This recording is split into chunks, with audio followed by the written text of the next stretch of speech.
Welcome to the Life Unscripted podcast with Rosabel, the place where genuine conversations meet inspiring stories, personal growth, and a dash of humor.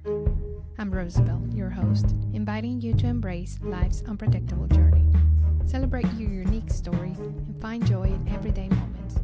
Get comfortable, stay curious, and let's explore together. Unscripted, unapologetic, and unstoppable. Hey, welcome back to another episode of the Life Unscripted podcast with Rosabel, where we explore inspiring stories of transformation and resilience. I'm your host, Rosabel, and today we have a very special guest, Sasha Greenidge. Did I say your last name right? Greenidge. Greenidge. Okay, perfect. Thank you for correcting me. So you are an intuitive mindset coach who helps high-achieving women break free from limiting beliefs and basically rewrite their story, correct? Absolutely. And so, with that being said, welcome, Sasha. Thank you. Thank you. I am delighted to have you here. So, to start, how about you share a bit about your personal journey? What inspired you to become an intuitive mindset coach? Well, just like my design basically pinpointed out for me, I have to trial and error my way through my life.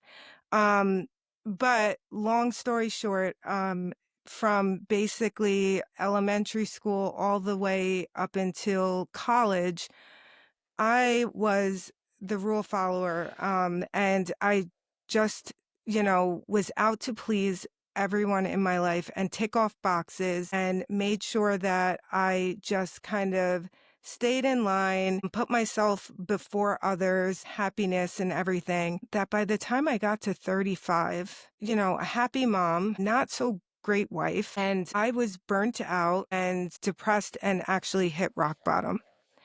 And I had no idea what the hell it was that I wanted. I tried to kind of fill that void, so to speak, with network marketing. I found a beautiful company. I still love them, but that business and that model and all of those things just were not me. But I knew I had always known I wanted to help people since I was little. I have a degree in psychology. Basically, trying to figure out this business, I found a coach, and from there, it was a different way of thinking because it wasn't just going in and doing business coaching. It really is our mindset. And then soon her mentor was Bob Proctor. He sadly passed away, I believe, like 3 years ago now. But we learned so much from him and through her. And she opened up her own coach school and then found Gene Keys and human design. And I just went down and down and down and down. And so I had gotten certified in her coaching program and really, really wanted to empower the women the way she had empowered me. Although I was going for a business and everything, it completely changed my life and who I am as a mom, who I am as a friend, colleague, and all of those things. And it really, really helped me find my voice and find what it was that I wanted out of life, and not what my husband or my parents or what my friends were doing or anybody outside of myself. And I really was like, oh, this is what this looks like. And I really had to dig deep because that was me as a kid. I didn't really care. I was weird. Like it was really, really weird. But guess what? I was so happy. And it wasn't until somebody said, that's weird. You're eating that. That's weird. Or like, what are you doing? Like, why are you like playing like that? Like that, just a little tick here and there. Like the strings just get added on and added on. And then it's your parents and then it's your friends and your husband and just expectation and just little strings until you are just a puppet. You're just a Right. puppet, like just, and so that's really where I got it. And I just wanted to cut those strings. And so I'm very happy I had found her and And want to how do long that for ago other was that? women. How How long long? ago? Yes. That was about like 3 or, oh my God, wait, with Julie now, oh my God, it's like 5 years now. I lose complete track of time because it's just Yes. been I've been with her for so long. In time, I have no sense of time. So Gene Keys, right? Yeah. Gene In Keys human and Human design Design. Yeah. in your work. So how do these tools, how do they help you transform or that personal transformation? So I don't want to put like the whole woo into it, Okay. but like for the people like my daughter who's very logical and scientific and how does that work and everything, it is quantum physics. It's something Einstein has talked about too. We all have energy and Okay. frequencies, potential energy and potential frequency, and that's what we're made up of. For the people that are all about the woo, this was developed from the I Ching, which is just as old as the Bible, and kind of merging all of this ancient wisdom and quantum physics and all of these things kind of makes up what Gene Keys and Human Design are. And then once you get who it is that you be, it becomes the blueprint and takes the guessing work out of who, like when we're like, I don't know what it is I'm supposed to do. I know I'm meant to help people, but am I meant to be a social worker? Am I meant to feed the homeless? Like whatever it is, it doesn't tell you that, but it tells you what your highest potential is and what it is that you're here to do. And So some is it like, people, I'm sorry to interrupt. Is it like, would you describe it like helping individuals gain insight into perhaps true selves or yes, like break free from limiting beliefs and perhaps yeah, rewrite the story? yes. Is that what I'm What it hearing? does is it really helps. We all have, and everybody's heard this, ego. Right. In Gene Keys, they call it your shadow, but we'll say ego. I'm liking that so much better now that I've kind of put that kind of label on it.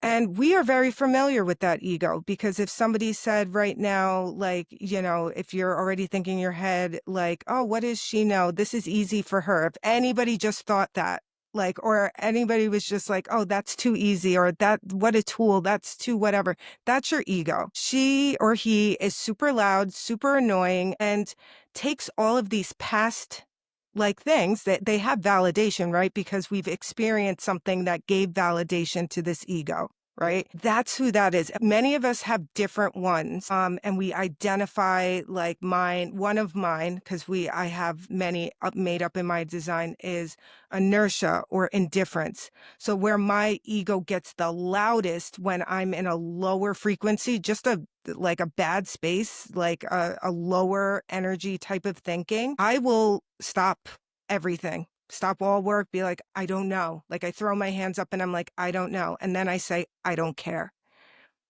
And that's where mine shows up. And so now I know that when that comes up, I'm like, no, like, we're going to pause. We're not going to stop. And I'm able to kind of talk myself because I know where my gifts and my highest self is. And if if you believe in God and all of those things and what he wants for you, or God, universe, whoever, source, whatever you believe, Right. I say God because I'm Catholic. I know that this is where I'm meant to have calibration moments and where something is coming up and I'm onto something really big. And so instead of now, because the ego will always be there, I'm able to say, Shh, we're okay, we're safe. I know from my childhood, I didn't really, I felt safe, but I also just, it's this need for that validation, but I have to give that to myself. And so I just say to my ego, you got this. I know you're scared. I know that I've failed at this before. I know I've whatever, but we have to work through this. And you start to know what these triggers are and where you're meant to be and where you're meant to go. And some people, they don't have that inkling of what it is they were meant to be. I could not fathom. I thought so poorly of myself and that I wasn't enough because I believed a lot of things that a lot of people have said to me over the years that like I'm like, oh no, this is where I'm meant to be. I wouldn't be talking to you right now if I believed everything. But this gave me so much clarity. And when you have somebody now that sees that and is able to coach you through certain things, not do it for you, not do a reading, not do any of that, but to say, this is your experience, giving your experience back to you and saying, this is what's coming up, but being able to guide you through that and knowing what things come up. It's a powerful tool that I'm able to use to help so many people, whether it's in their personal life or their business or wherever the need is. Does that include a lot of meditation or Yes, it's a lot of self-study. And, the best thing about this is it's the only outside thing at all is this tool. But it's a tool that you're using to study yourself. So yeah, there's a lot of self-study. I've had some women that have come up to me and they're like, oh, can't you just do a reading for me every once in a while? And I'm going to go back it's a hard pass. This is the work to get to where I was. It's not finding it inside of me, the answers. It's a lifelong study. I've read my core four, the most important gene keys that make up 70% of who you are in your public role. I've read those so many times and listened to Richard Rudd's voice like so many times explaining these. And each time, because I've become a different person, I'm coming up with something different. The same if somebody reads the Bible and they need a verse or something like that in that moment, it's coming up different because you have a different need or you're a different person. And it's the same thing with self-study. There is nothing outside of yourself. Nothing. So let me ask you this real quick. So you mentioned that one of the strategy is like self-study, right? Self-reflection. It sounds like it's important to create a safe space or safe judgment-free, kind of like meditation. Yes. When you Yep. explore your thoughts, your feelings, honestly, it's some sort of a self-awareness, right? Yes. And then, so tell me about how do you rewrite your story on a session? Like how is that like an entry point for women seeking clarity and change? So when I have the rewrite your story session, that like introduction with me to see if I'm a fit or what's coming up, I ask a lot of questions that a lot of people in their lives have never asked them before or didn't feel safe kind of speaking about certain things. And it's a way for them to truly open up. And depending on what comes up in that session is highly dependent on how it is that we're going to kind of work together. So I like to look at myself after that, if they choose to work with me, as a guide. So we will talk just like any other coach to client kind of thing. But what I start to teach them to do is to kind of look at their design, look at the experiences, where this is coming up, and to really study exactly what is like going on. Meanwhile, in a safe space, me having the same thing, having my knowledge of gene keys, how to and teaching them how to do that themselves. I really think that a lot of coaches out there, they just kind of are like, okay, I'm gonna try and I'm gonna save you. That like they have that mentality, and it's giving the power back to the people, because that's where the women need that. They need to take their power back. And so what that means is to really not all of our stuff is pretty. Mine was surely not. It's still something I'm really working through, some of relationships and things like that. But this is a way for them to truly see themselves and see what they're capable of and see why they might kind of either rub people the wrong way or why people might rub them the wrong way. And Right. sometimes that's truly helpful if you're meant to kind of really get like, because I know some gene keys, they're meant to like really provoke people. But what that actually means when they're in their highest like alignment is they're meant to provoke people to get up off their butt and do something and to help them. But because so many of us are just listening to that ego, chatting it up in our ear, they're provoking people, but they're pissing a lot of people off. And so it's great for them to say like, oh, that's why this person annoys me so much, or this is why I kind of voice something and it comes out and people are angry with me, because a lot of people don't see that. And so there's a lot of things that like I'm able to say, and if that's within their control and that's just their design, people move differently. It gives people a different kind of freedom, and it also doesn't give them an excuse for a lot of things. And it Right. helps to show women how they can stand out and not just try and be the next Kardashian, or she's doing so successfully in her podcast or her job. Like, why can't I do that? Because you weren't meant to. And that ends for some people, for a lot of women, that's just like, okay, like, all right. And then it's just like, this is where you're meant to go. And you can stay in your lane, and who knows down the road how you can like help this person or like work with this person, but it's going to be in an alignment with yourself and in your power and not trying to be anything else. And the Right. more we So just kind of keep doing that, we don't, we're not wasting our time. sounds interesting, like a transformative experience. Now, Oh, yeah. heard that you are well, you're also launching a podcast, Safe Soon. Space Yeah. for the Soul. Yay. Yes. So, how soon are you to do this, and what Oh, my goodness. topics? I'm getting on there. I'm trying to probably within the next, I want to say month or two, but I'm really excited about it. And it's Oh, just going to be me musing about like different things for the first year, and really talking about like relationships, a lot of things, because I I get a lot of people that, aside from coaching, just strangers, not even my friends, strangers that will just come up and just kind of just open up. Just open up. yeah. So, that's kind of where that safe space comes, because that's what I am to people, like, because they just kind of like, they just open up. But there's a lot of things that just come up for women. And I want to be able to just authentically really talk about it and not hide behind all of these things of what we should and shouldn't talk about, and some tips and tools and things like that that they can use to Yeah. help them, because it's so Well, important. historically, being a woman has never been No. easy. But then, because especially nowadays, the expectations are grown.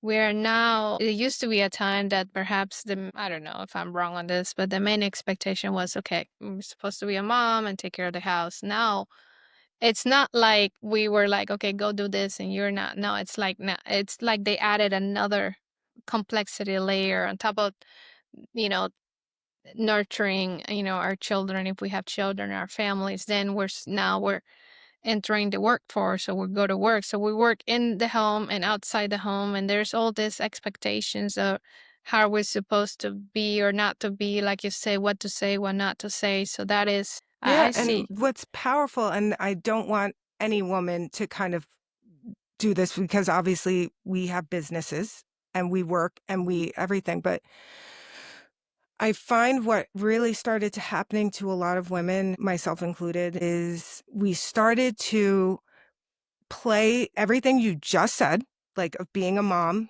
being a wife, being everything, and then having to also, with, certain women have to deal with this, where you also have to step into your masculine. Like, I don't want to, like, I am strong. I am whatever.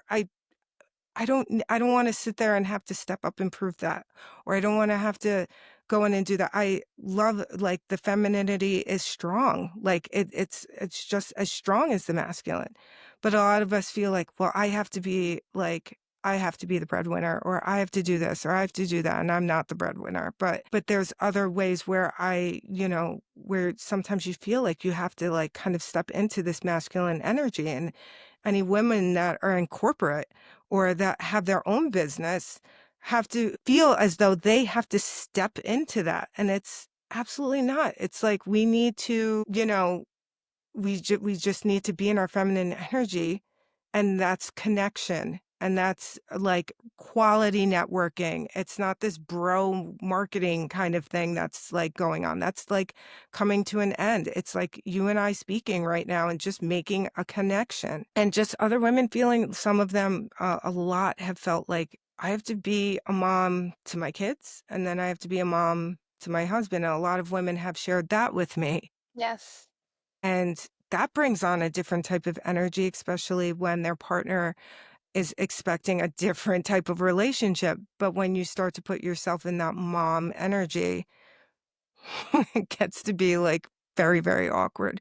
And so those are some things that, like, yeah, for some women who are in great relationships, everything that might be a little cringe, but like, or that, there's other things where they feel like, yeah, in the workplace, like, I just want to be a badass bitch. Like, I just want to be that woman at my job and not have to be I'm tough. I can handle, Yes. we can stand in our femininity and be All like these hats, strong. right, that we are supposed to wear, and it's like, hold on, let me do Yes, this. and that's all we do is keep switching, and I just, like, I'm getting closer and closer to just burning some of them and just being me, and Exactly. that will encompass for everybody without me having Yes. to be a chameleon. It's just like, this is it, and it's amazing, I'm telling you, how much things and people just are really filtering out. They're Exactly. filtering out, and they're like, and it's sad in some relationships or in some things, but it's beautiful. But every hat, It's like, like oh, yeah, people being your pleasing. genuine self and not just acting out of expectations, or where we're saying what we're supposed Yeah, to do or not to do. yeah. And I am definitely sure your podcast is going to go tremendously well. I'm sure it will Thank be a you. valuable resource for so many. Yes. But I want you to tell me about your 12-month coaching program, like the becoming a year to own your story and lead your life to redefine everything. Yeah. So a lot of that is, there's the first like 3 months is just being in the weeds. There's a lot of us, and I don't use this word lightly, have experienced some kind of trauma and some kind of hurt. And my people pleasers, my fixers, my people that, especially us as women who just jump in, okay, I'm going to fix it. Stop complaining, stop whatever, whether it's the kids or the husband, whatever. And that is so deep. That runs so deep. Like, if a lot of people are like, oh yeah, I jump in to fix that because I don't want them to hurt. And you've just taken their power.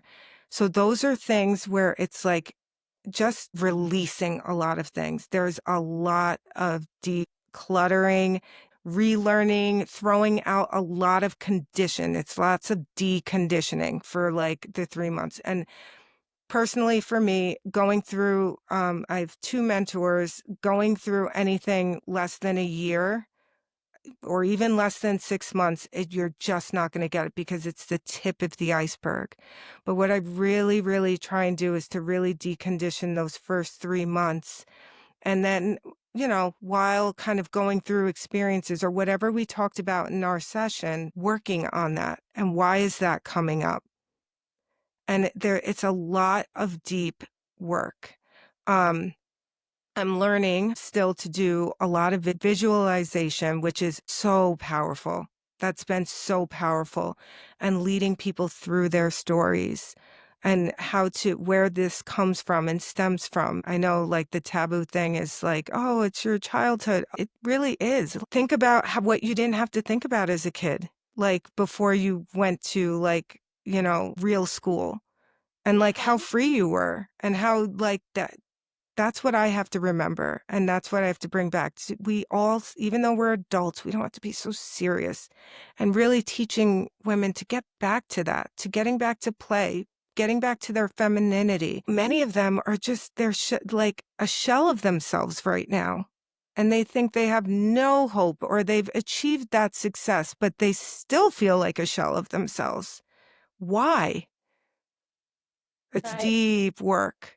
And so we take that one step at a time, using your design, using your experiences, and really talking through all of that. And I love, love, love to teach. I've been in education like 20 years. So I love to sit, and I'm very patient and just teaching women, no, we're going here. That's just a story. Like if I Right. heard how many times my coach told me that's just a story, and I would get so defensive. So defensive. I'm like, what do you mean? I don't want to be broke. I didn't choose that. Like, are you kidding me? What are you talking about? Yeah. But there's a lot of things, and you get angry, and I'll take it. Like, I'll take it. But then, you come back and you read a little bit about yourself and through your design and your experience, and you see where that came up. Healthy detachment is so powerful. Yes. So for, And again, I for, also heard you said something about, not taking life so serious and like that. And I wonder if it has something to do with, the concept of your inner child, like embracing your inner child. hmm That because I have experienced that myself. There's an inner child, it's me when I was about a certain age doing all this mischievous and this hmm cute little things, and sometimes I go back out there and nurture that child, and like or you meet your inner child like in the most vulnerable moments, and then you tell everything is going to be okay. It's like, yeah, so in other words, going into introspection and presenting yourself. Why do I say that? Because like you say, a lot of our problems, whether it's even males, females, hmm stem from childhood, from again that transition from not having a care in the world, not having to think much about anything, to suddenly feeling like you're responsible for a lot of other things, and more in the case of being a mother when you're now responsible for another human being, and so on. So it's a lot to yeah. process. And it's really important. And what I've learned is like learning their design as well, and how different we all know, like, yes, if you have two kids, how different they are. Right. But my son, realizing that, looking at his design, and he's very, very what they call defined. So there is not much outside of himself that they'd call him stubborn. He infuriates my mom. He infuriates because he's like, no, I don't want to do that. And he's not being disrespectful. It's just he knows his mind. The one thing that makes him what they call a projector is he can look at any situation and kind of really be really good at just like analyzing and helping and things like that. But he has a battery life. He goes to school. I don't even ask him to do homework immediately because he doesn't have the bandwidth for it. He's like, it's a lot of peopling. And then he'll go hang out with friends, and like I'll be like, "Oh, what happened? Are you like?" He's like, "I'm done." And he'll go in his room, or like he'll just go and watch YouTube. But it's learning to respect those different things. And also what we don't realize is that, we always ask, "Oh, how'd you do at school?" And if they got like a B plus or an A, and we're like, "Oh my God, good job." And I'm not saying we should not do this, but ask them first, how do you feel about that? Who Exactly. gives a whatever about what I think about? What do you think about that? And he's like, like they'll always pause and they'll be like, well, I think that's really good what I did. And then I'll say, oh, okay, great. And then I'll, say, oh, good, that's great. That's a good job. But little things like that, we just don't realize how much we then, you know, we put in our heads, like, okay, if I get good grades, this is the response that I'm getting. Just these little nuggets, but to give them their power back and to just kind of be like, well, what do you think about this? And then just, it wasn't enough. Then you can discuss different things, but it opens up a bigger conversation. So it's really what I loved learning about was a healthy detachment, because we have to allow people to be themselves and to go through their experiences, because if we want somebody to be patient, they have to learn that. We can't keep taking that like calibration moment away from them. As much as I know my Absolutely. fixers, they love it. Like, oh, I'm just going to go do it. Oh, it's all better now, but you're drained. Right. So little things like that. And a lot of people, but lots and lots of people pleasers, lots and lots of like, Yes. I'm going to do this, to the point where they don't know who they are. And that's where I was at 35, and it took me a year to answer the question, what do you want? And I went through Exactly. thousands of things. And I'm like, no, that was my mom's idea. That was my dad's. That's what my husband expects. This is what my kids want from me. This is what my boss wants from me, my teacher that I work with. Like, I would just go down the line, and I'm like, that's what society wants, a nice car. I should have a nice car to kind of do that. And I had to sift through a lot of the junk. And that's what I'm doing for a lot of these people, because it really boils down to, oh, I want this money because I want to be safe. For Right. some people, that's all it is. So Yeah. instead of just saying that, like, how, maybe you can earn more money, but where is that really coming from? So it's a lot of Exactly. deep work, and you really do have to take the time in the year to just kind of do that studying of yourself. And I'll be the first to know, like, I'm not for you if you want that quick fix. There's plenty of people that do these readings. I've had somebody tell me a bit about myself, and it doesn't mean not anything. I mean, the depths that you can go, yes, it's overwhelming, but like if you really want to start to decondition certain parts of yourself, like I can do that in a practical way with you. So that way you're able to really, really kind of start to cut these cords and kind of like take your power back kind of thing, because we have the pen. We just keep giving it to other people. And Right. that's not going to happen overnight. For some people, like a lot of women in their 30s and 40s, it took that long to like develop. And you want like a reading to help solve that in like 30, 45 minutes? Yes. No. Yeah. Sasha, what is something that if you could tell our listeners, if there is something that they can take with them today, what would be that thing? What is the main message for you The to main them? message I always say is to take your power back. And if you are searching and hoping and all of these things and you're looking to somebody else, you'll never find it. You'll never find it. The only thing that I'm giving you is your tool and your power, and just kind of picking you up and putting you back to neutral and now going on the correct path. It's your Absolutely. GPS. I want to know or where can our listeners connect with you online?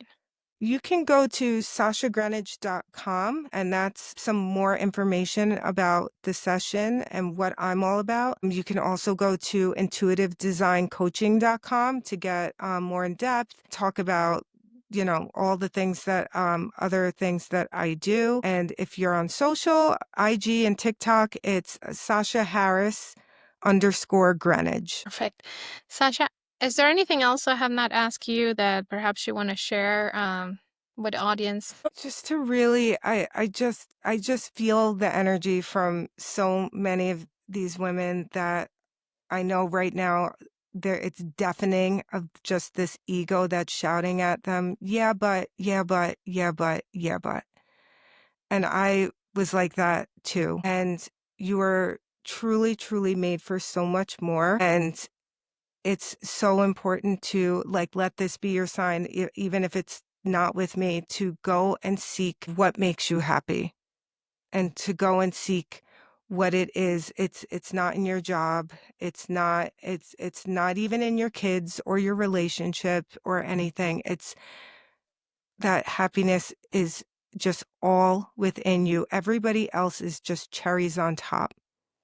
And so I just implore you that, like, it's not like a death sentence, and it's not anything. Everything is a choice. We need to really stop. A quote that I always kind of leave people, it's a little cryptic, but it's true, is you don't want to spend your entire life tiptoeing your way to death.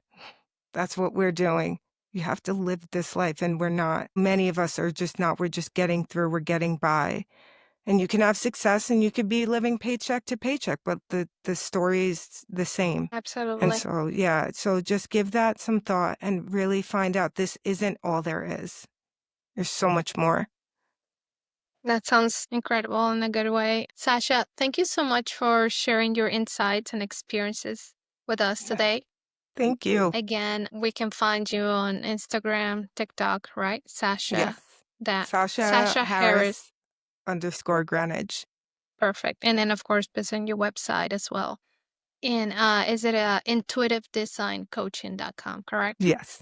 Yes. And then Fantastic. SashaGreenidge.com if you would like to set up a rewrite your story session. And it's free. We get very deep and we just see if we're a fit for each other. And you will always leave with something so powerful, or at least in going in the right direction if I'm not a fit for you right now. Awesome. Fantastic. Thank you again, Sasha. Thank you for joining us. And thank Yes, you thank you. to our listeners for tuning in into the Life Unscripted podcast with Rosabel. So until next time, keep rewriting your story and living life unscripted. Thank you.